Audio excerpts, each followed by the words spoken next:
But yeah, what's important is that we all eat together at the same time, and then of course no gadget. But we have to talk. Yeah. I always see you in the malls, nahiya lang ako, hi, Carmina! Oh yeah, I know. But it's nice. I admire how you're able to strike a balance between work and family time. Because yun naman ang advocacy rin ng ASCOM, di ba? Yung natural family bonding time. Buti nagagawa niyo. Kailangan kasi ganun eh. Kahit may trabaho ka, you have to know your priorities. So, syempre, obviously, yung priority ko talagang pamilya ko.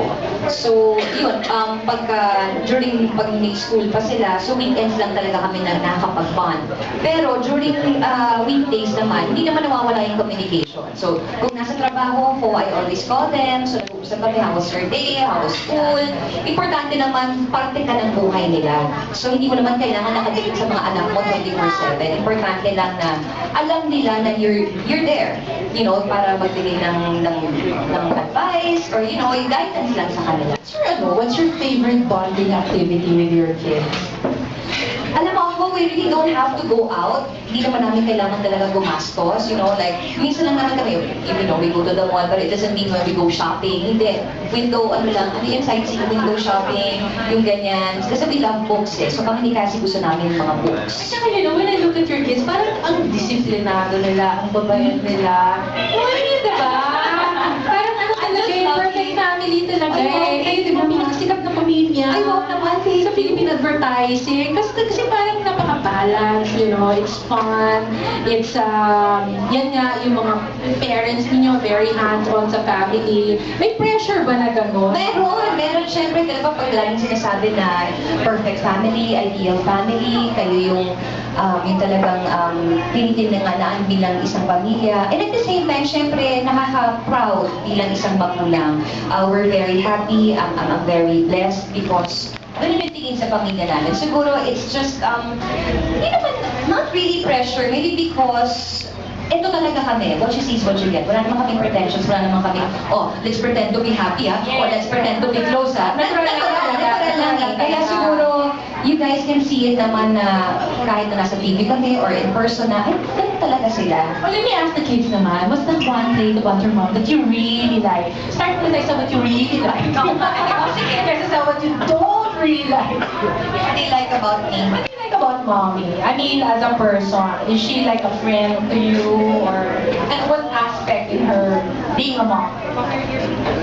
For your years mo na nila.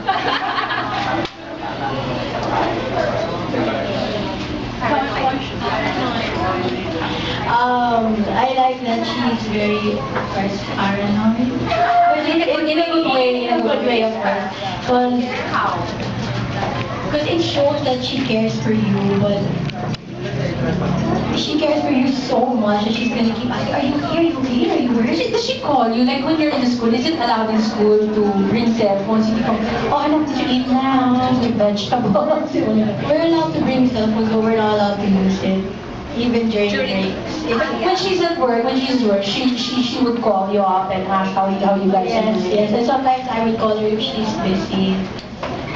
And same thing with you. I mean, when you're in school, you like it ba? Di ba pa rin yun, mga boys, but at a certain age, parang ayaw na nila kinikiss sila in public. Are you comfortable? There's nothing wrong with it. You're comfortable with that.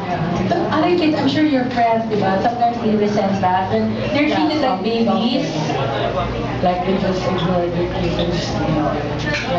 Pero siya, he has no problem naman with that. Ay, if I like it naman, I mean, okay lang sa kanya. It's okay with him if I call him, if I still call, kasi I still call him baby. So talaga, baby, so yung tawag. So okay naman sa kanya, nag-hold hands kami. I kiss him in public. Wala namang problema kasi, just like you said, I'm your mom. I think parents talaga na